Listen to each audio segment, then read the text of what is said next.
안녕하세요. 사연 읽어주는 남녀입니다. 오늘도 와주셔서 감사드리며 오늘의 사연 시작하겠습니다. 안녕하세요.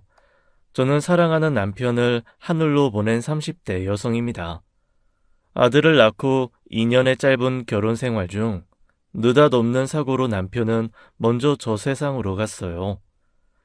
함께 차를 타고 있었던 저와 아들은 천운으로 살아남았지만 그 운이 남편에게는 닿지 못했죠. 아니면 사고 순간 남편이 자기가 가지고 있던 모든 운을 저희 모자에게 주었던 것 같아요. 사고 이후 그 충격으로 저는 지금도 그때의 기억이 거의 없습니다. 지금 생각하면 살아남으려고 본능적으로 그때의 기억을 다 지워버린 것 같아요. 남편을 잃었다는 사실만으로도 너무 괴로워 몇 년 동안 살아도 사는 것 같지 않게 살았거든요. 아마 사고 당시의 기억이 온전히 남아 있었더라면 전 아마 바로 남편을 따라갔을지도 몰라요. 사고 후 외상 증후군으로 그 후 차를 탈 때마다 너무 공황 증상을 겪기도 했고 극도의 우울증으로 벼랑 끝에 선 적도 여러 번 있었죠. 그때마다 저를 사력을 다해 붙들고 있었던 건 제 아들도 아닌 제 가족이었습니다. 지수야, 점심 안 먹었어? 엄마가 다 차려놓고 갔잖아. 왜 안 먹었어? 생각 없어. 생각이 없어도 시간이 되면 그냥 음식을 먹으라고 했잖아. 너 또 실려가고 싶어서 그래?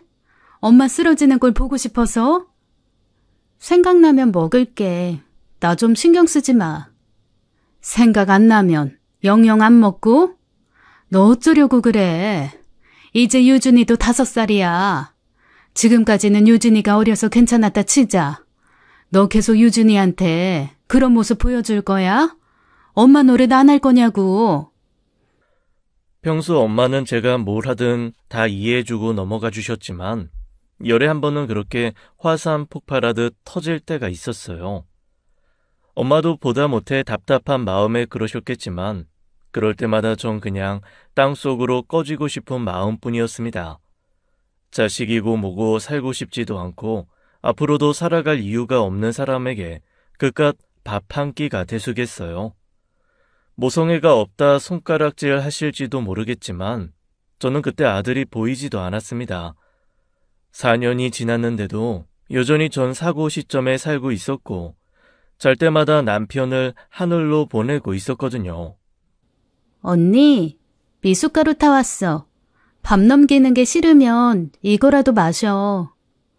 고마워. 유준이는 방금 장난감 가지고 놀다가 잠들었어. 아빠가 재우고 막 나오시더라. 고마워. 얼른 마셔. 내가 컵 가지고 나갈게. 여동생은 일부러 제가 미숫가루 한 잔을 마실 때까지 기다렸다가 컵이 빈 것을 보고서야 방문을 나섰습니다. 방안이 비로소 다시 고요해지면 전 모로 누워 있다가 눈을 감았어요. 차라리 영영 눈을 뜨지 않았으면 좋겠다고 생각하면서요. 지긋지긋하다, 불필요하다고 생각하면서 가족과 함께 사는 건 저도 살고 싶어서였습니다. 그 집에서 벗어나는 순간, 나를 누구도 감시하지 않는 곳으로 가는 순간, 전 언제든 삶을 놓을 준비가 되어 있었으니까요. 그러니 가족이 아니었으면 전 아마 살지 못했을 거예요. 그리고 사고 직후에 비하면 많이 좋아진 것이었어요. 그때 5일 동안 물 한 모금 마시지 않다가 병원에 실려간 적도 있었는데요. 그때 그런 생각이 들더라고요. 5일 동안 아무것도 하지 않고 죽는 것과 외출을 치고 집으로 돌아오는 길에 교통사고로 죽는 것, 그중 무엇이 더 허무한 죽음일까 하는 생각이요. 전 아무리 생각해도 남편의 교통사고가 더 허무하고 이해가 되지 않았습니다. 대체 세상은 어떻게 설계가 되어 있기에 내 남편이 그렇게 가야 했을까 싶었으니까요. 한 번씩 시부모님께서도 찾아오셨어요. 평소엔 연락만 하시다 남편 기일이 되면 저희 친정까지 찾아와 저를 보고 가셨죠. 지수야, 아버지가 너 좋아하는 복숭아 많이 사왔어. 꼭 챙겨 먹어. 알았지? 네, 감사합니다. 아휴, 왜 이렇게 말랐어? 작년보다 더 마른 것 같네. 밥은 제때 먹고 있는 거야? 눈밑 꺼진 것 좀 봐. 지수야, 4년이야. 너 이러고 있는 거 상원이가 보면 하늘에서 가슴이 얼마나 미어지겠니? 나도 산다. 자식 보낸 나도 살아. 그러니 너도 살아야지. 유준이 많이 컸더라. 그러고만 있지 말고 간 사람은 얼른 털어버리고 너도 새 인생 살아. 언제까지 그렇게 있을 거야? 사돈 마음 미어지는 건 생각도 안 해? 유준이도 사돈 처녀한테 맡겨놓고 애 엄마 노릇 다 시키고 자식 남은 순간 네 인생 아니다. 너 인생은 포기하더라도 유준이 생각해서 유준이 엄마로만이라도 살아. 왜 그래요, 당신은? 안 그래도 마음 힘든 애한테. 아, 그럼 언제까지 이러고 있을 건데 안 살 거야? 죽기라도 할 거야? 나도 살아, 나도. 지금 유준 애미 너보다 내가 더 죽고 싶은 심정으로 살고 있다고. 벌은 나중에 죽어 내가 다 받으마. 넌 이 악물고 살아라. 어떻게든 살아야지. 그만해요, 그만해. 애 얼굴 보고 싶어서 온 걸 올 때마다 괜히 왔다 싶어. 가요, 가. 아휴, 사돈, 저희 이만 가볼게요. 벌써 가시게요? 저녁이라도 드시고 가세요. 염치 없게 저희가 어떻게 여기서 밥을 먹습니까? 이렇게 지수랑 유준이 볼 수 있게 문 열어주신 것만으로도 감사하죠. 아니, 그럼 조금만 기다리세요. 좀 싸드릴게요. 어차피 우리끼리는 다 먹지도 못해요. 잠시만요. 부산스럽게 오가는 사람들 속에서 저는 그저 눈물만 뚝뚝 흘렸습니다. 여동생이 와서 눈물을 닦아주었고 시부모님이 갈 때까지 그저 망부석처럼 앉아만 있었죠. 사돈 어른께서는 언니 빨리 정신 차리고 일어나시길 바라는 마음에서 하신 말씀인 거 알지? 너무 속상해하지 마, 언니. 괜찮아, 지영아. 나 좀 쉴게. 유준이 좀 부탁해. 엄마. 유준아, 엄마 졸려서 먼저 잘게.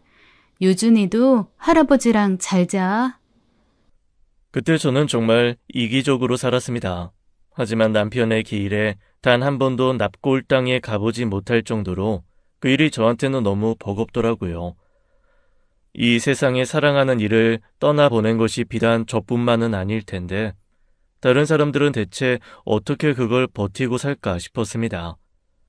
그러다 저도 별 수 없이 정신을 차리게 되는 계기가 생겼어요. 어쩌면 그 전부터 그런 계기는 많았는데 4년이란 시간이 흐르고서야 그런 것들이 눈에 보였던 것일지도 모릅니다. 화장실에 가려고 방에서 나온 어느 날이었어요. 여동생의 방에서 격양된 목소리가 들리더군요. 그래서 또 결혼 못하겠다고 한 거야? 임지영, 너 어쩌려 그래? 너 그러다 정원이 놓치면 나중에 네 언니 원망하려고 그래? 언니가 가지 말랬어? 언니가 너더러 유준이 파달랬냐고. 잔말 말고 날짜 잡아. 어떻게 그래? 언니 저러고 있는데 나까지 시집 간다고 나가버리면 엄마 혼자 언니 감당 가능해? 유준이까지 볼 수 있냐고. 그럼 네 언니도 저러고 살고 있는데 너까지 힘들게 사는 꼴을 나보고 보란 말이야? 지수, 유준이 다 내가 챙겨. 나도 있고 아빠도 있는데 뭐가 걱정이야. 정원이 기다릴 만큼 기다렸어. 2년 전에 결혼 없고 이번에도 안 한다고 하면 너 아주 그 집의 태역주인 되는 거라고. 내가 알아서 해. 여동생은 저 대신 제 아들을 돌보느라 결혼도 한번 미룬 상황이었습니다. 저는 그것도 모르고 있었어요. 결혼할 상대가 있다는 것만 알았지 그 이상은 생각지도 못한 거였죠. 저는 저 때문에 여동생이 자기 삶도 미루고 있다는 걸 알고 깜짝 놀랐습니다. 게다가 식구들이 모두 집을 비운 날 여동생 방에서 아들이 그린 그림을 보게 되었어요. 그런데 아들이 그린 웃는 가족들 사이 구석에 검은색 그림자처럼 놓인 사람을 보고 가슴이 철렁 내려앉았습니다. 저는 아들에게 마치 집안의 어둠이나 그림자가 된 것 같았죠. 나 혼자도 모자라 내 아들까지 식구들에게 맡기고 이건 좀 아니다 싶다는 생각을 그제야 하게 된 것이었어요. 이제 내 인생은 내가 알아서 하겠다. 그렇게 나서고 싶은데 그 첫걸음이 너무 어려웠습니다. 그때 여동생이 제게 넌지시 제안을 하더라고요. 언니, 나 이 앞에 카페 하나 차려볼까 하는데 나랑 카페 안 할래? 카페? 갑자기? 나 전부터 카페 하고 싶다고 했었잖아. 회사 그만두려는 건 아니고 아르바이트생 써서 작은 프랜차이즈 카페 한번 해볼까 싶어. 물론 나도 나가겠지. 근데 회사 다니면서 하기 쉬운 일은 아니니까 언니가 좀 봐주면 좋겠다 싶어서. 아, 그래? 물론 언니가 힘들다고 하면 안 해도 돼. 억지로 해달라는 게 아니라 남한테 맡기는 것보다는 낫지 않나 싶어서. 생각 좀 해볼게. 정말? 생각해볼 거야? 바로 결정하긴 좀 힘들 것 같네. 알았어. 그럼 생각해봐. 꼭이야.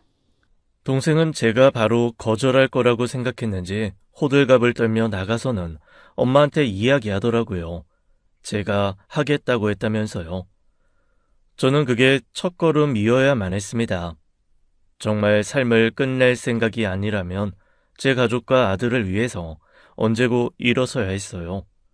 제가 빨리 일어서야 제 가족들도 덜 힘들 테니까요. 하지만 막상 세상에 다시 나가려니 너무 두려웠습니다.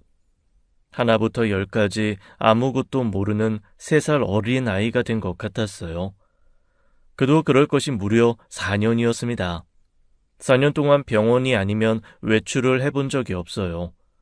우울증 때문에 다니던 정신과도 차를 탈 때마다 오는 극심한 공황 증세에 갈 수가 없을 정도였죠. 한동안 잠잠했는데 제가 다시 숨을 가쁘게 몰아쉬고 고통스러워하자 엄마는 처음으로 제 뺨을 후려쳤습니다. 여동생이 놀라 달려왔지만 엄마는 이성을 잃은 것 같았죠. 두 손을 제 목을 조르며 소리치는 거예요. 그래, 그냥 같이 죽자. 그냥 나랑 같이 죽어. 나랑 같이 노서방 만나러 가. 엄마, 왜 이래? 이거 놔. 언니 놔. 그러다 진짜 죽겠어. 이럴 거면 그냥 다 같이 죽어. 이게 사는 거야? 이게 사는 거냐고. 너만 노서방 잃었어? 사도는 자식을 잃고 유준이는 아빠를 잃었어. 그러고도 살아. 어떻게든 살아가려고 하잖아. 근데 넌 왜 그래? 왜 이렇게 부모 억장을 무너지게 해? 차라리 같이 죽자. 너도 죽고 나도 죽고 그래야 이 꼴 안 보고 살지.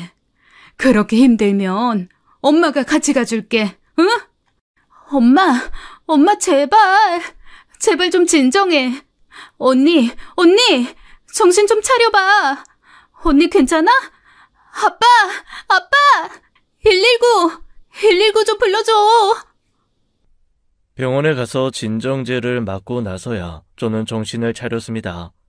의식을 되찾은 채 눈을 감고 누워 있었는데 엄마가 울면서 그러시는 거예요. 미안해 지수야.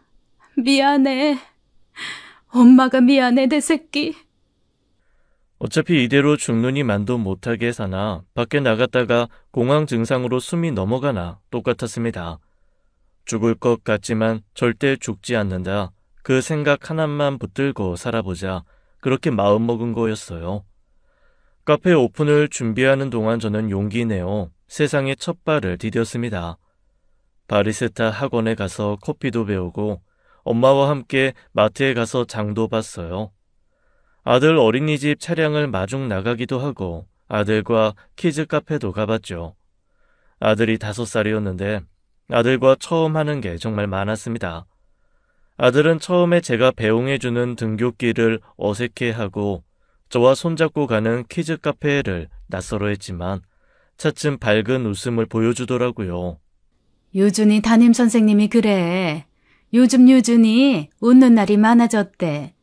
부쩍 엄마 얘기를 많이 하던데 어머님 건강이 좋아져서 다행이라더라. 그래? 유준이가 더 밝아졌다니 다행이네. 엄마 아는 사람들도 다 난리야. 너무 보기 좋다고.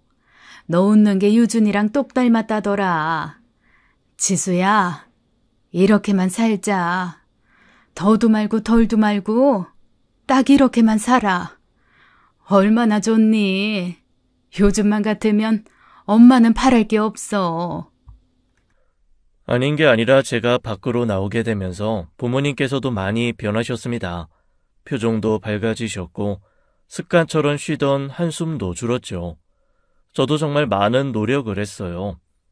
사람들을 만나면 환하게 웃었고 혼자 있을 때에도 실없이 습관처럼 웃으려 노력했습니다. 특별히 행복하거나 웃긴 일이 있지 않더라도 소리내어 웃으면 뇌가 착각한다는 이야기를 들었거든요.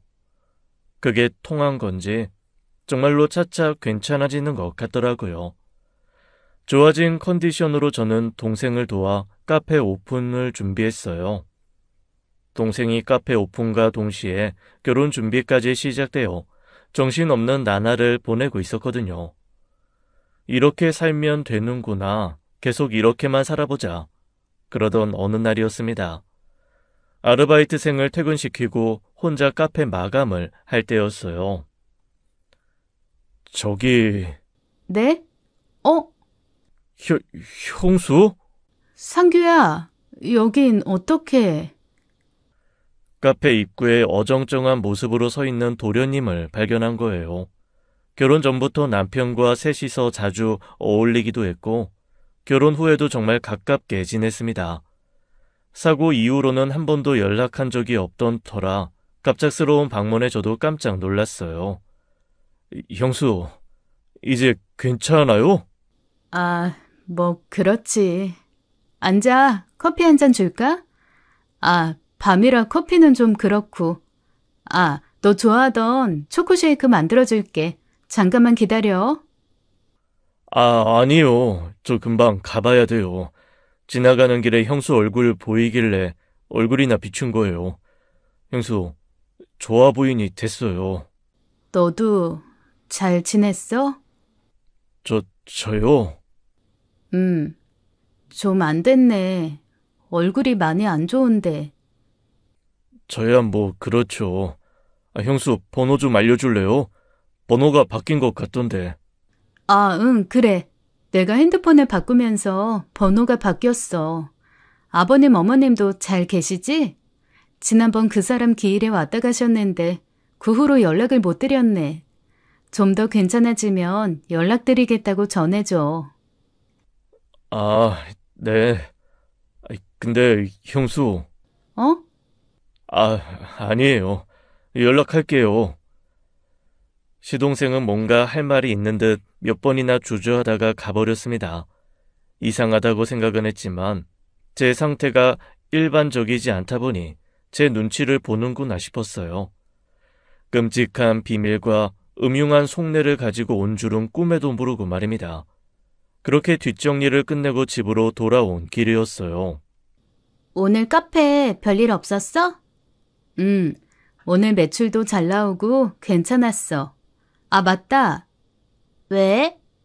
상규 왔었어. 너도 상규 기억나지? 상규? 언니 설마 노상규 말하는 거야? 노상규가 카페에 왔었다고? 어떡해? 별 생각 없이 시동생이 카페에 방문했다는 사실을 입 밖으로 꺼내자마자 여동생은 하던 일을 중단하고 벌떡 일어나 제 앞으로 오더라고요. 여동생은 과민한 반응에 어쩔 줄 모르는 저는 아랑곳하지 않고 이것저것 캐물었습니다. 뭐래? 노상규가 언니한테 뭐라 그랬어? 어떻게 왔대? 그건 잘 모르겠는데 엄마가 어머님께 말씀드려서 알게 됐겠지. 근데 지영아, 왜 그래? 너 좀... 아니, 노상규 그 자식이 그때 언니한테 너무 못되게 굴었으니까. 못되게 굴어? 그 사고 때문에? 아니야, 됐어. 언니, 당분간 카페 나가지 마. 카페는 내가 알아서 할게. 어? 갑자기 왜? 그냥 나가지 마. 나 먼저 들어가서 쉴게. 여동생은 급하게 자리를 피해 들어가 버렸습니다. 그때는 여동생이 제가 잃어버린 기억 속 시동생과의 불화를 언급하지 않으려고 하는 줄만 알았어요. 어떻게 보면 저랑 함께 사고가 났으니 시동생도 속상한 마음에 형의 죽음을 제 탓이라고 생각했을 수도 있잖아요. 그 일로 뭐 얼마나 제게 못되게 굴었는지 기억은 나지 않지만 여동생이 그렇게까지 반응하는 걸 보면 보통 갈등은 아니었던 것 같더라고요. 그래도 공과 사는 구별해야 하지 않나 싶어 다음날 출근하려는데 이번엔 엄마가 잡더라고요. 지수야, 유준이 데려다주고 바로 집으로 들어와. 카페 가지 말고. 어? 엄마까지 왜 그래? 상규 왔다는 얘기 때문에 그래? 괜찮아. 표정도 괜찮고 나한테 해코지 하려고 하는 것 같지도 않았어. 시간이 많이 지났고 상규도 그때는 속상해서 그랬겠지. 우애가 얼마나 좋았는데. 그러자 엄마는 기가 막히단 표정으로 뭐라고 말을 하려다 됐다 싶은지 입을 다시 다물었어요. 그러면서 저 대신 아이 어린이집 가방을 챙기며 그랬죠. 됐으니까 일단 유준이 데려다 주고 와. 그리고 어린이집 선생님한테 한 일주일 정도 유준이 못 올 거라고 말도 좀 하고. 갑자기 왜? 다 같이 이모네 좀 갔다 오자. 간지도 좀 오래됐잖아. 이모가 너 보고 싶다고 하기도 하고. 제주도 이모 집? 갑자기? 너 좋아졌다니까 이모가 이것저것 해주고 싶은 게 많은가 봐. 일단 얼른 다녀와. 카페 가지 말고 곧장 집으로. 알았지? 엄마는 그렇게 몇 번이나 신신당부하셨어요. 전 사회에 나온 지 몇 주 되지 않은 새내기나 다름없어 마치 아이처럼 엄마 말을 들어야 했죠. 생각지도 못하게 일한 지 얼마 안 돼 제주도 휴가를 가게 된 거예요. 오랜만에 만난 이모에게 호사스러운 대접도 받고 바다를 보고 좋아하는 아들의 모습을 보면서도 어쩐지 찝찝했죠. 제주도에 간 지 3일째 되던 날 시동생에게 연락이 오더라고요. 형수, 카페에서 안 보이던데 무슨 일 있어요? 아, 잠깐 제주도 내려왔어. 이모 보러. 왜? 아니요, 시간 내서 카페에 찾아왔는데 형수가 안 보이길래요. 언제 와요? 다음 주쯤. 그럼 와서 연락 좀 해줘요. 시간 내서 얼굴이나 제대로 보게. 알았어. 그때였습니다. 갑자기 여동생이 저를 빤히 쳐다보며 묻더라고요. 누구야? 어? 아니, 친구. 친구 누군데? 경미 근데 너 왜 그래? 안 하던 짓을 하고. 노상규 아니지? 아니야. 그리고 상규면 뭐. 상규 이제 나한테 나쁜 말 안 한다니까. 하지 마. 상규 그거 양심이 있으면 언니한테 절대 연락 못 해. 언니 나중에 알면. 됐다. 아무튼 하지 마. 어? 제발. 여동생 눈치가 보여 애둘러 거짓말을 한 건데 여동생이 그렇게까지 나오니 연락을 안 하는 게 맞다는 생각이 들었어요. 물론 제가 먼저 연락한 적은 없었습니다. 그런데 그 뒤로도 몇 번이나 가벼운 안부 문자가 왔었어요. 한두 개는 무시하고 하나 정도는 간단하게 대답하던 차였죠. 그런데 그걸 또 여동생이 알게 된 거예요. 언니, 이거 뭐야? 왜 자꾸 노상규한테 연락이 오는 건데? 어? 아니, 그냥 한 번씩 안부 문자 오는 거야. 그렇다고 아예 무시할 순 없잖아. 무시하라고. 내가 이렇게까지 얘기하는데 왜 말귀를 못 알아먹어? 지영아, 너 좀 과하다는 생각 안 해? 지나간 일이잖아. 언제는 나보고 지나간 일에 얽매이지 말고 미래를 보고 살자며. 상원 씨 그렇게 되고 괜히 화풀이 할 곳 없으니까 나한테 좀 뭐라고 했을 수도 있지. 난 그거 다 화풀이를 어떻게 해, 그 새끼가. 그것도 감히 언니한테. 뭐? 언니, 그 새끼는 지영아. 여동생이 참기 힘들다는 듯 뭔가 토해내려던 순간이었어요. 갑자기 엄마가 다급하게 여동생 앞을 막아서는 겁니다.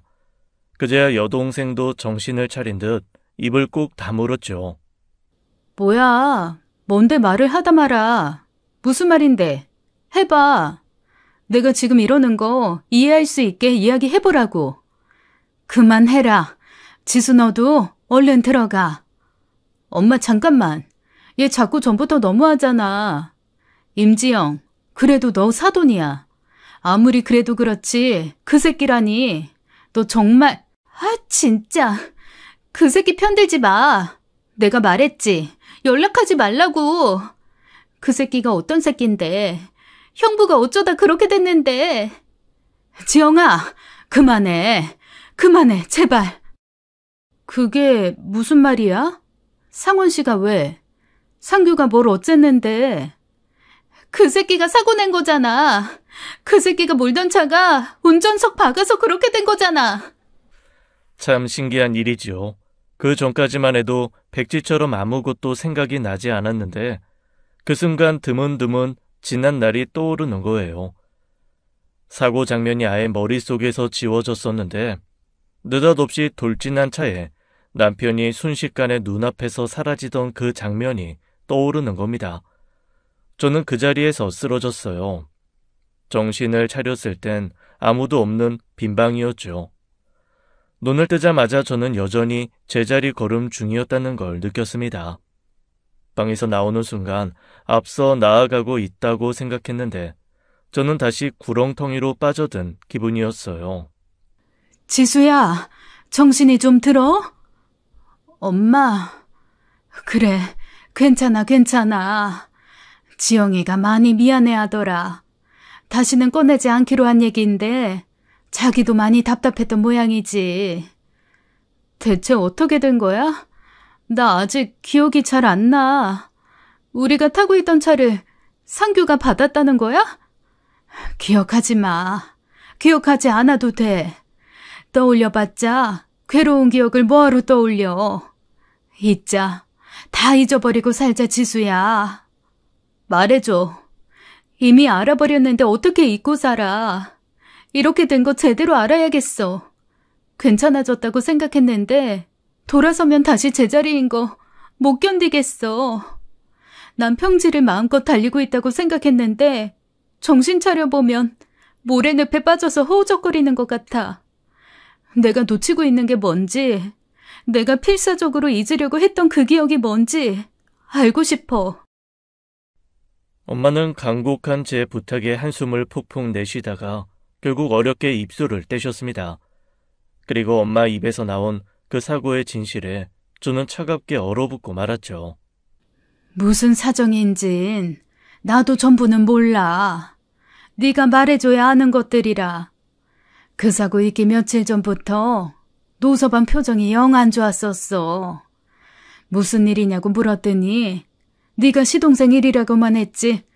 그때 나는 그저 시댁에 일이 좀 있구나 정도로만 생각했고 그건 아마 너도 마찬가지였을 거다. 노서방이랑 갈등이 있다는데도 너 우리 집에 와서 네 시동생 좋아한다는 보리굴비는 꼭 챙겨갔거든. 그런데 그러고 나서 며칠 후에 사고가 난 거야.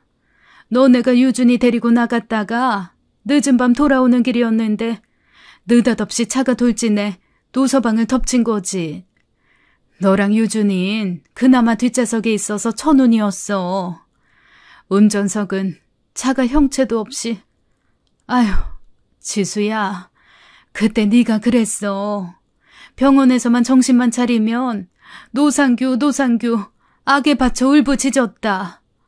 눈만 뜨면 노상규 이름만 불러대고 괴로워하다가 정신 차리길 여러 번이더니 어느 날은 눈을 딱 떴는데 조용한 거야. 사고에 대한 기억이 사라져버린 거지. 그래서 수사가 지지부진해지긴 했지만 우리는 차라리 다행이다 싶었어. 그때 너는 차마 눈 뜨고 못 보겠다 싶은 상태였으니까. 가족들은 제가 기억을 다시 떠올리는 게 두려웠다고 했습니다. 기억이 없는 채로도 남편이 세상을 떠났다는 사실만으로도 반송장처럼 살았는데 사고의 진실을 떠올리는 순간 저마저도 영영 놓칠 것만 같은 두려움이 있었대요. 그래서 그 후로 철저하게 남편의 죽음에 관한 이야기도 하지 않았답니다. 시동생은 당시 면허 취소에 해당하는 음주운전으로 3년을 복역하고 나온 것이었어요. 처음 여동생에게 그 사실을 듣고서는 그 자리에서 기절할 정도로 충격이었는데 이상하게 머리가 맑아지더군요. 안개 속을 걷다 안개가 맑게 거친 초원을 걷는 기분이처럼요. 그러니까 애써 상대하지 마라. 지영이가 그렇게 나오는 데는 다 이유가 있었던 거야. 양심이 있으면 네 앞에 얼굴 못 내밀지. 내밀더라도 바로 무릎 꿇고 용서를 빌어야지. 간 보는 것도 아니고 슬쩍슬쩍 찾아오고 연락해서 안부를 물어? 호랑이가 물어가도 시원찮을 놈. 으휴. 엄마도 다시는 연락을 주고받거나 상대를 하지 말라고 했습니다. 여동생은 다시 찾아올까 두렵다며 여전히 카페 출근도 못하게 했어요. 그런데 제가 하겠다고 했죠. 노상규 그 자식 또 나타날 거야. 언니, 그 자식 그냥 무시할 수 있어? 없잖아. 진짜 설마 언니 앞에 나타날 줄은 꿈에도 몰랐어.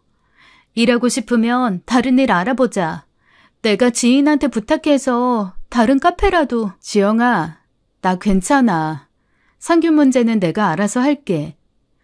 알아서 뭘 어쩔 건데. 그냥 상대하지 말라니까?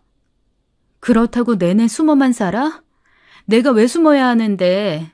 네 형부 그렇게 만든 사람이면 더더욱 그러면 안 되지. 내가 다른 데서 일하면 안 찾아온대? 만나더라도 더 이상 찾아오지 말아라. 양심 없냐? 너 때문에 내 남편 죽었으니 원망 사기 싫으면 머리카락도 보이지 말아라. 그렇게 말할 거야. 그때부터였던 것 같아요. 내가 더는 이렇게 살면 안 되겠구나, 뭐라도 해야겠구나 싶었던 것이요. 기억을 찾고 싶었습니다. 엄마 이야기를 들으면서 자꾸 마음에 걸리던 부분이 있었거든요. 남편과 시동생이 갈등이 있었다는 부분이요. 여동생의 우려에도 다시 카페를 나가기 시작했고, 아니나 다를까 며칠 후 시동생은 다시 모습을 드러냈습니다. 형수, 다시 나왔네요. 혹시나 하고 지나가는 길에 봤는데. 그래. 형수, 왜 그래요? 말 안 해도 이유는 알 것 같은데. 아니야? 형수, 설마 기억이... 왜? 기억 잃고 내 남편 죽인 시동생도 못 알아보고 웃어주니까 좋았어? 형수! 상규야, 모르면 모를까? 내가 알게 돼버렸으니 너 얼굴 이제 못 보겠다. 그러니까 찾아오지 마. 불편하고 불쾌해. 저는 시동생에게 확실히 제 의사를 밝혔습니다.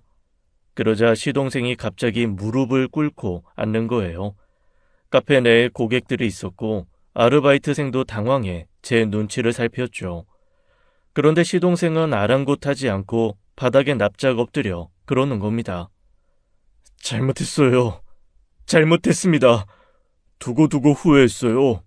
내가 왜 그랬을까? 술이 웬수다. 아무리 그래도 그렇지 어떻게 형을. 어쩌다가 하필 그 차가 형이 탄 차였을까? 하늘을 원망하고 또 원망했어요, 형수. 일어나. 남의 영업장에서 불편하게 하지 말고. 용서해달란 말은 안 합니다. 어떻게 용서할 수 있겠어요. 하지만 제발 나타나지 말라, 그런 말씀은 하지 마세요. 죽을 때까지 사죄하는 마음으로 살겠습니다. 형수랑 유준이 위해서 뭐든 할게요. 제발 제게 기회를 주세요, 형수. 시동생은 그날 동생의 카페 바닥에 엎드려 서럽게 울었습니다. 고객들은 뭐라 말도 못하고 숨죽여 눈치를 살피며 지켜보고만 있었죠. 죽도록 미웠습니다. 저 인간만 아니었으면 남편이 저 세상에 가는 일은 없었을 텐데, 세상에 다른 사람도 아니고 술에 취한 동생 차에 저 세상에 가다니 얼마나 원통할까 억장이 무너졌지요. 결국 매장에 엎드려 서럽게 울기만 하는 시동생을 두고 저는 나와버렸어요. 보고 싶지 않았지만 후회와 참회로 가득한 그 눈물을 이해하게 될까봐, 저도 모르게 시동생을 용서하게 될까봐 걱정이 되기도 했거든요. 그런데 그 뒤로 시동생은 시도 때도 없이 얼굴을 보이더라고요. 어떻게 알았는지 아들 어린이집까지 나타나 하원시키는 저희 모자 앞에 나타나기도 했습니다. 유준아, 너 유준이야? 정말 많이 컸구나. 상규야, 내가 몇 번을 말해야 알겠어? 나타나지 마. 너 이런다고 해서 달라지는 거 없고 너 용서할 생각도 없어. 그냥 유준이가 보고 싶어서 그래서 왔어요. 얼굴만 좀 보고 싶어서. 형 많이 닮았네요. 네가 정말 뉘우치고 살고 싶으면 그 입에 형은 올리지 말아야지. 유준이만 좀 보면 안 돼요? 나도 좀 살아야죠. 나도 숨통 좀 트이고 살 수 있게 기회 좀 줘요. 유준이한테라도 갚고 살게. 나도 미칠 것 같단 말이에요. 그때였습니다. 아이 하원 시간에 맞춰 나온 엄마가 그 광경을 보고 만 거예요. 엄마는 멀리서 시동생을 알아보고 믿기지 않는다는 듯 황당한 얼굴로 다가왔죠. 자네 사돈 총각 아니야? 어머, 세상에. 여기가 어디라고 나타나? 여기가 어디라고? 사돈 어르신. 당장 안 꺼져? 당장 꺼져. 당장! 다신 우리 애 앞에 나타나지 마. 우리 손주 앞에 나타날 생각 꿈에도 꾸지 마. 엄마는 귀신 쫓듯 시동생을 쫓아버리고 별 수 없이 시동생은 사라졌습니다. 그런데 저는 후련하지가 않더라고요.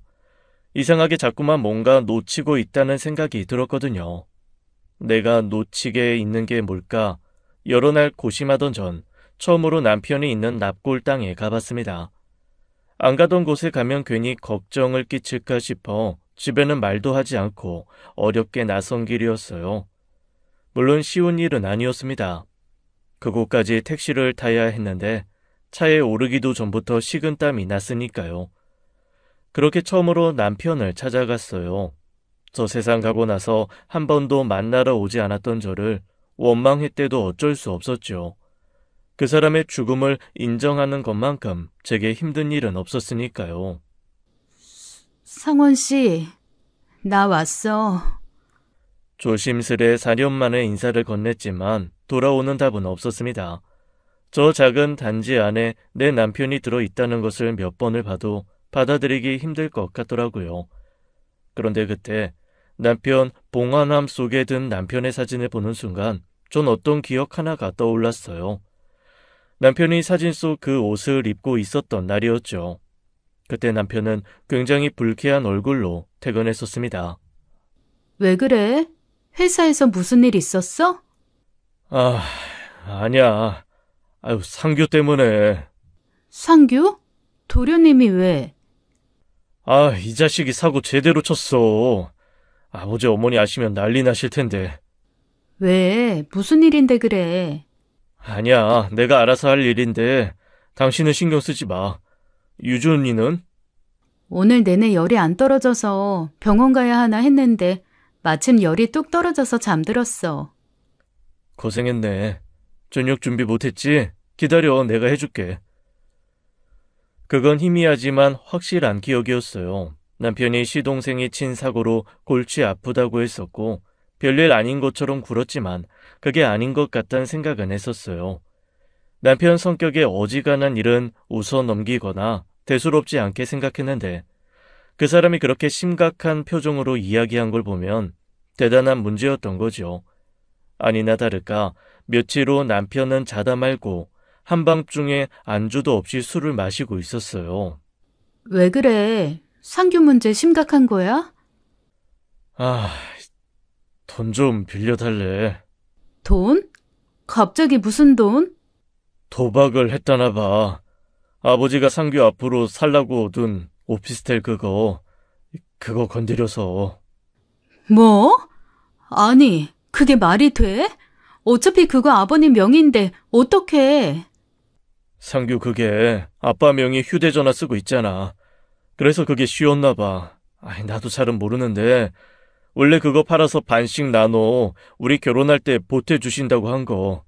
우리 급한 거 아니라서 그냥 거절했었잖아.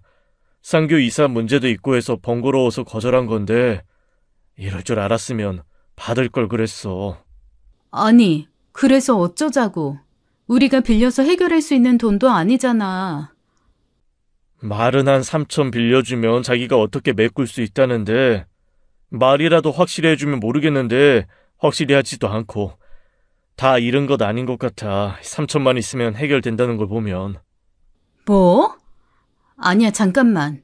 아무래도 이상하지. 오피스텔에 담보대출까지 받아서 도박을 했는데 그깟 3천으로 해결이 된다고 했다고? 아무래도 이상해. 더 하려고 하는 거 아니야?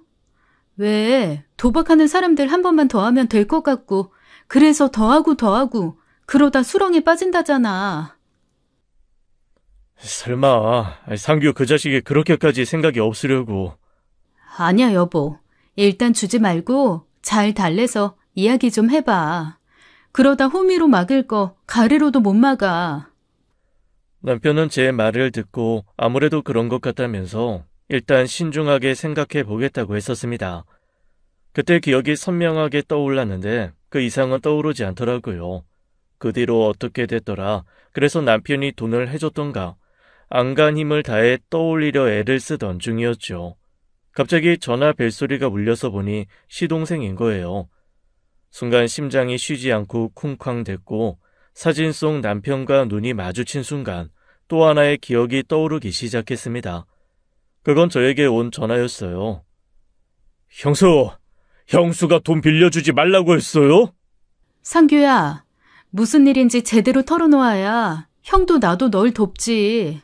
무턱대고 계획도 없이 3천만 원만 달라고 하면 우리가 뭘 믿고 그 큰 돈을 줘? 진짜 급하다고요. 3천만 원만 주면 다 해결될 일인데 왜 형수가 끼어들어요? 형수 돈이에요? 나 형한테 빌려달라고 한 거라고요. 너 왜 그래? 왜 안 하던 짓을 하고 그래? 도박이 무섭다더니 정말 무섭네. 어떻게 사람이 그렇게 변해? 너 말투 그거 뭐야? 그만둬. 너 지금 그 3천만 원으로 또 도박하려고 하는 거 아니야? 씨발, 3천만 원만 있으면 바로 원금 찾을 수 있는데 형수 때문에 못 찾으면 책임질 거예요? 그게 어떻게 내 탓이니? 너가 처음부터 그런 짓을 하지만 않았어도 됐을 일인데. 너 형한테 쓸데없는 소리 하지 마. 그럴 돈 있으면 차라리 불우이웃이나 돕지. 너 도박하라고 줄 돈 없으니까. 이 미친년이 진짜! 얼마나 악에 받쳐 소리를 지르던지 그 소리가 휴대전화 밖으로 다 나왔었어요. 놀란 남편이 전화를 빼앗아 들었고 한참 실랑이를 벌이며 남편도 엄청 화를 냈죠. 그런데 남편이 붙들고 있던 전화기 너머에서 죽여버리겠다. 내가 형수 죽여버리기 전에 돈 내놔라는 말을 하더라고요. 놀란 저희 부부는 서로 바라보며 눈을 마주치지 못했습니다. 남편과 다르게 유흥을 좋아하고 활동적이긴 했지만 그런 모습을 보인 적은 한 번도 없었어요. 친구들과 싸우는 등 어렸을 때부터 자잘한 사건 사고를 치긴 했어도 심성 자체가 나쁜 애도 아니었고요. 남편보다 기껏 3살 어린 시동생이었지만 제 남동생이라고 생각하고 잘 챙겼었습니다. 그러니 얼마나 놀랐겠어요. 심장이 쉬지 않고 뛰었고 솔직히 두렵기도 했죠. 남편이 불같이 화를 내며 다시는 전화하지 말라고 엄포를 놓고 끊었어요. 그렇게 다음 날 모처럼 시흥에 사는 친구네 부부의 집들이에 들렀다가 늦은 밤 돌아오는 길이었습니다. 저는 카시트에 눕혀놓은 아들 때문에 남편 뒷좌석에 타고 있었죠. 그러다 집 근처 사거리에 이르렀을 때였어요. 무심코 돌린 시선이 닿은 곳에 시동생 차량이 있다는 걸 눈치챘죠. 당시 시동생 차량이 붉은 계열이라 눈에 확 띄는 색이었거든요. 상규인가? 멀기도 멀고 어두워서 번호판이 바로 보이진 않았지만 어쩐지 시동생일 수도 있겠다는 생각이 들었습니다. 상규? 상규가 이 시간에 여길 왜 오겠어? 남편은 제 말을 들으면서 바뀐 신호에 따라 출발하기 시작했습니다. 그런데 그때 측면 갓길에 세워져 있던 그 차량이 천천히 저희 쪽으로 움직이는 게 보였어요. 하는 순간 운전석에 앉아있던 시동생을 보았고 그때 시동생의 표정이 떠올랐죠. 바로 전날 죽여버리겠다고 했던 그 목소리와 함께요. 그때 남편이 차량을 멈추지 않고 앞으로 나갔더라면 저와 제 아들이 저 세상으로 갔을 겁니다. 측면으로 차량이 돌진해 온다는 걸 안 순간 남편이 그 자리에서 차량을 멈춰버렸어요. 아무래도 남편 계산으론 앞으로 더 나아가봤자 차량 뒤편을 쳐서 저와 아들이 위험해질 거라 판단했던 겁니다. 순간의 판단이 미래를 결정한다고 하잖아요. 그 자리에서 멈춰버리는 바람에 시동생의 차량이 남편이 앉아있던 운전석으로 정확하게 때려 박혔던 겁니다. 그 사고 순간이 거짓말처럼 떠오르더라고요. 그러니까 그건 결코 우연에 의한 사고 같은 게 아니었던 거예요. 우발적인 것도 아니었고요. 시동생의 계획된 범죄였던 겁니다. 하나, 시동생이 술에 취해 관가했던 게 있다면 본인 역시 죽을 수도 있었다는 거였던 거예요. 나중에야 알게 되었는데 그 사건으로 시동생도 6주간 병원 신세를 져야 했답니다. 머리를 옆 유리에 크게 박아 그 자리에서 사망한 남편에 비하면 갈비뼈 골절과 뇌출혈은 아무것도 아니었지만요. 그때 재판도 여러 날이 소요되었고 남편이 사망하는 바람에 꼼짝없이 실형을 산 것이었죠. 음주운전 치사상죄로요. 하지만 그건 정말로 실수에 의한 사고일 경우에 해당하는 제목이잖아요. 모든 기억이 되살아나 머리가 어지러질 무렵 전화 벨소리가 끊기고 문자 메시지가 도착했습니다. 형수, 이번 아버지 생일날 유준이 데리고 와요. 오랜만에 다 같이 식사라도 해요. 중으로 온몸에 피가 끓는 기분이 들었습니다. 차라리 아무것도 모른 채 잊고 사는 게 나을 거란 생각이 들 정도로요. 그래서 본능적으로 잊고 살았던 겁니다. 사지를 다 찢어 죽여도 시원찮았으니까요. 음주운전 사망사고로 3년이요. 어림도 없었습니다. 찢어 죽일 수 없다면 평생 감옥에서 썩어야 하는 인간이 벌써 사회에 나와 돌아다니고 있었어요. 그건 분명 계획된 일이었습니다. 우발적인 범죄라고 볼 수도 없었죠. 제가 돈을 빌려주지 않는다고 죽여버리겠다고 분명히 말했으니까요. 확실히 저를 노렸던 범죄였고 적을 죽이려고 했던 사람이 아무렇지 않은 척 내 앞에 나타난 거예요. 시동생의 태도는 진심으로 보기 어려웠습니다. 그럼 애초에 제 앞에 나타나지도 못했을 거예요. 전 고민 끝에 그 시아버님 생신 식사 자리에 참석했죠. 뭐라도 해야겠다는 생각이 들었거든요. 여기까진 안 와도 되는데 제가 어떻게? 상규가 초대를 해서요. 상규가? 괜한 짓을 했구나. 안 그래도 힘든 사람을. 제발 정신 좀 차리고 살라던 아버님께서는 어쩐지 쩔쩔매고 계셨습니다. 아마 저희 엄마로부터 제가 사고 전말을 알게 됐다는 소식을 들었을 거예요. 아무리 큰 아들을 죽게 만든 사람이어도 아들은 아들이라고 남은 자식 하나 챙겨보려고 하는 것 같았습니다. 물론 두 분도 사고 전말을 100% 알고 계신 건 아니었어요. 엄마 말로는 당시 오피스텔 도박건으로 괴로워하던 시동생이 술을 마시고 사고를 냈고 하필 그때 우연히 저희가 타고 있던 차량을 박아 사고가 난 것으로 결론이 났다고 하더라고요.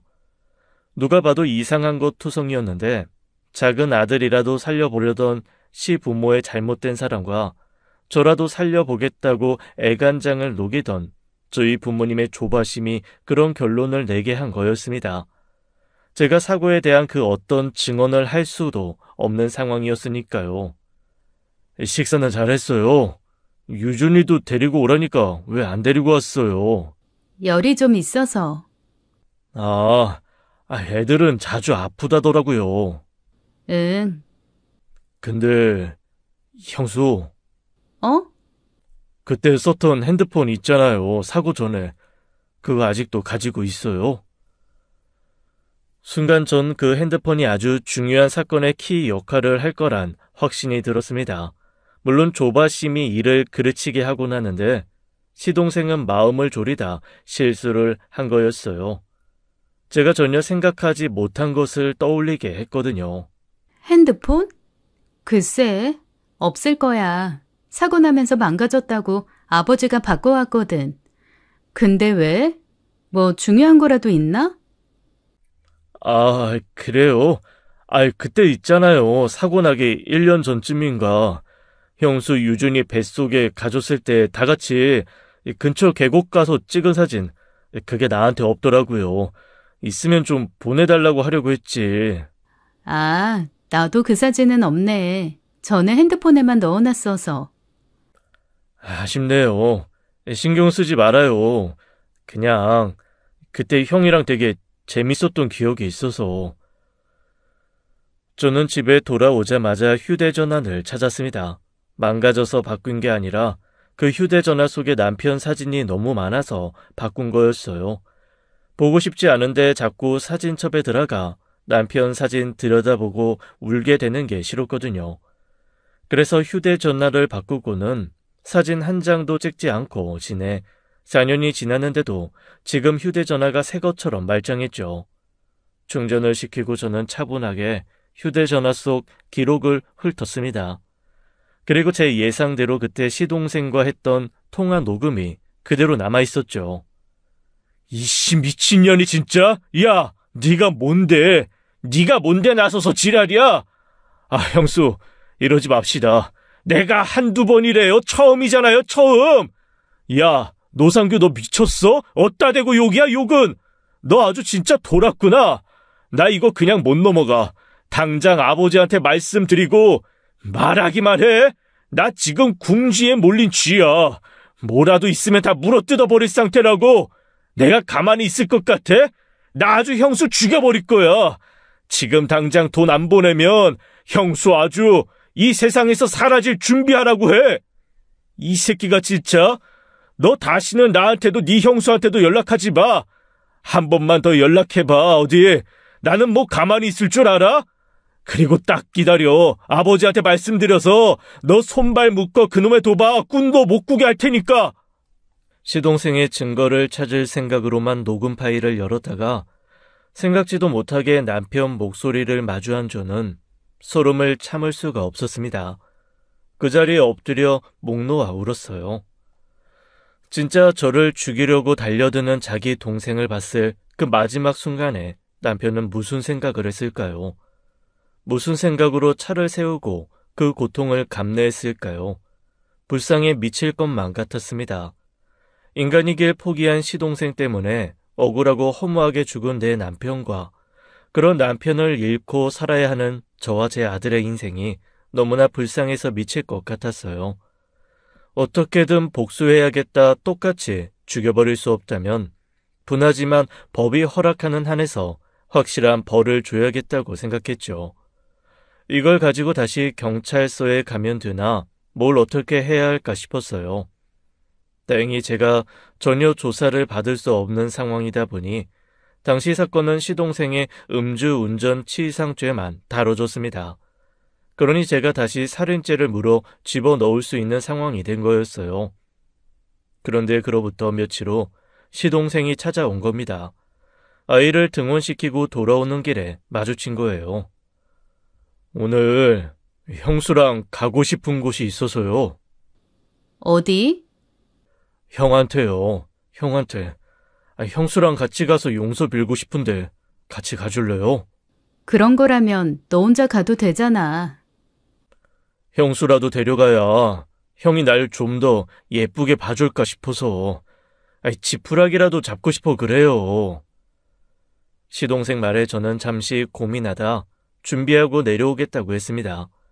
시동생은 잠자코 기다렸고 우린 그렇게 한 차를 타고 남편이 있는 곳으로 향했죠. 그때 저는 호랑이 입속으로 들어간 기분으로 조수석에 앉아 있었어요. 한참 아무 말 없이 달리던 시동생이 갑자기 다른 쪽으로 방향을 틀더군요. 이 길 아니잖아. 형한테 가기 전에 잠시 드라이브라도 할까 해서. 그럴 시간 없어. 근데요, 형수. 그때 형수가 했던 말이 좀 걸려서 궁금한 게 있거든요. 그때 내가 형수 핸드폰 찾았을 때요. 중요한 거라도 있냐고 물었잖아요. 무슨 의미로 한 말이에요? 심장이 터질 듯이 뛰었습니다. 그때 시동생이 제게 섣불리 지난 핸드폰에 대한 이야기를 해서 실수한 것처럼 저도 시동생의 목적을 간파하고 있었다는 신호를 보낸 셈이었어요. 애둘러 변명하려던 저는 그냥 간두었습니다. 그러자 시동생도 다 알고 있었다는 듯 피식 웃더라고요. 형수, 저요. 3년 동안 진짜 힘들었거든요. 근데 또 한편으로는 편하기도 했어요. 그때 내가 딱 중독이 되던 차라 어떻게든 감방 한번 가긴 갔었을 것 같기도 하고. 근데요, 내가 진짜 억울한 건 하나 있어요. 그때 진짜 대박 찬스였거든. 그때 3천이면 3억이 되는 아주 짜릿한 한 방이 있었거든. 그때 우리 아버지 오피스텔이 4억 5천짜리였으니까 적어도 내가 3억까지 메꿀 수 있었던 거예요. 말이 3억이지. 그 3억에 1억만 빼서 또 다시 굴렸으면 10억. 왜냐하면 딱 10배 정도가 보장됐거든. 그러니까 형수, 지금 형수가 무슨 짓을 했는지 이제 좀 알겠어요? 말도 안 되는 소리 하지 마. 그게 그렇게 쉬웠으면 4억 5천을 날렸겠어? 역시 형수는 생각이 짧아. 그때도 그랬거든. 아주 사람 안 달라게. 도박이 원래 그래요. 잃을 땐 잃고 딸 땐 따고 그 기가 막힌 타이밍을 아는 사람이 돈을 버는 거거든.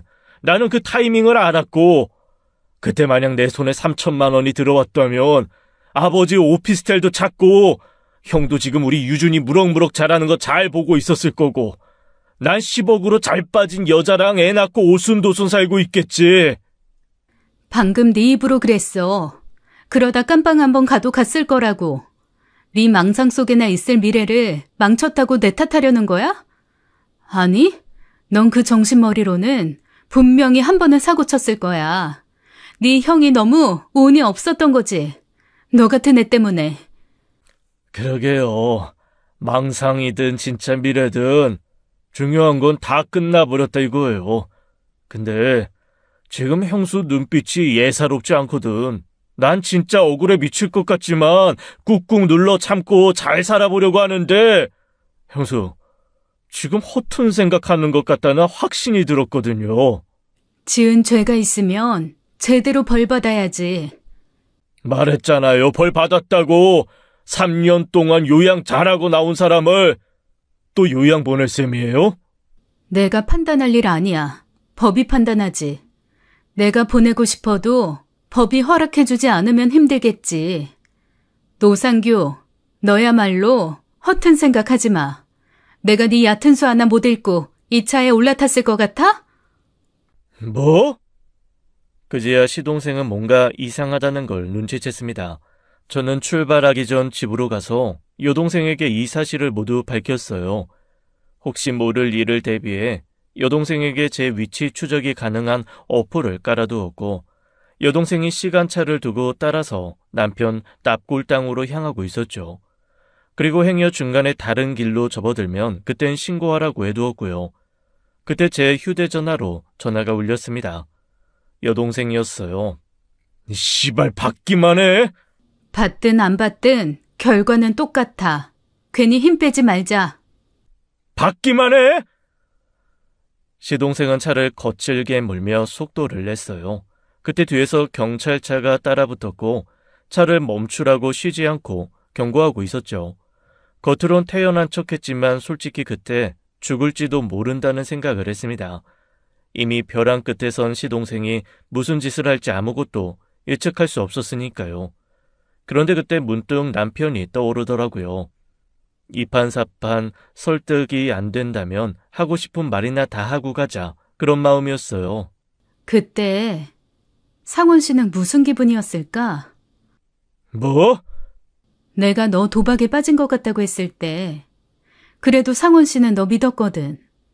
너가 나한테 욕짓거리하고 전화를 끊었을 때도 아버님께 말씀드리지 않고 도박 중독 치료센터부터 찾아보던 사람이었어.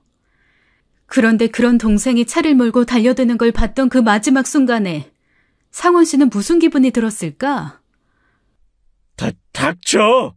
어렸을 때부터 둘도 없는 형제처럼 자라 나 유준이 그리고 세 번째가 동생이라고 했던 사람인데 닥치라고! 부모는 내가 지킬 수 없는 사람이지만 동생은 어렸을 때부터 내가 지켜야 할 1호였다고. 씨발 그만하라고! 시동생은 결국 차를 멈춰 세웠습니다. 그리고 핸들에 머리를 쉴 새 없이 박으며 소리를 질렀어요. 악마의 탈을 썼어도 사람인데 시동생이라고 과연 고통에서 자유로웠을까요? 제가 남편의 마지막 순간을 잊기 위해 몸부림친 것처럼 시동생도 마찬가지였을 겁니다. 시동생이 고통스럽게 울부짖던 사이 경찰과 여동생이 차례로 따라붙었고 저는 무사히 빠져나올 수 있었어요. 시부모님께도 이 모든 사실을 솔직하게 밝혀야 했습니다. 결국 시동생은 징역 15년이라는 무거운 형벌을 짊어지고 다시 들어갔죠. 뿌린 대로 거둔다는 말처럼 살아가는데 가장 필요한 말이 또 있을까요? 인과응보가 제대로 실현되지 않으면 저 같은 사람과 제 아들 같은 아이들은 제대로 살 수가 없을 겁니다. 희망도 무엇도 없는 세상에서는 삶의 의욕도 목적도 찾을 수 없을 테니까요. 신기하게도 법적 공방이 완전히 끝난 지금 저는 불면증도 사라졌고 공황 증세도 많이 호전되었어요. 약을 먹지 않아도 우울감을 덜 느끼게 되었고 외출할 때에도 크게 어려움이 없습니다. 마주하지 않고 잊어버리려 했던 시간이 저를 더 힘들게 한 게 아닌가 싶어요. 누군가 복수는 또 다른 복수를 불러온다고 했지만 비로소 복수가 끝나고 나서야 저는 부모님의 딸로서, 여동생에게 언니로서, 그리고 아들에게는 엄마로서 설 수 있게 되었어요. 4년을 주저한 만큼 앞으로 나아가기 위해서 더 많은 준비가 필요하지만 이제는 비로소 앞으로 나아가 보려고요. 저를 보호하기 위해 마지막 순간에 최선을 다한 남편을 위해서라도 꼭 그럴 거예요. 지금까지 사연 읽어주는 남녀였습니다. 끝까지 함께 해주신 여러분 감사드리며 저희는 다음 사연으로 돌아올게요. 감사합니다.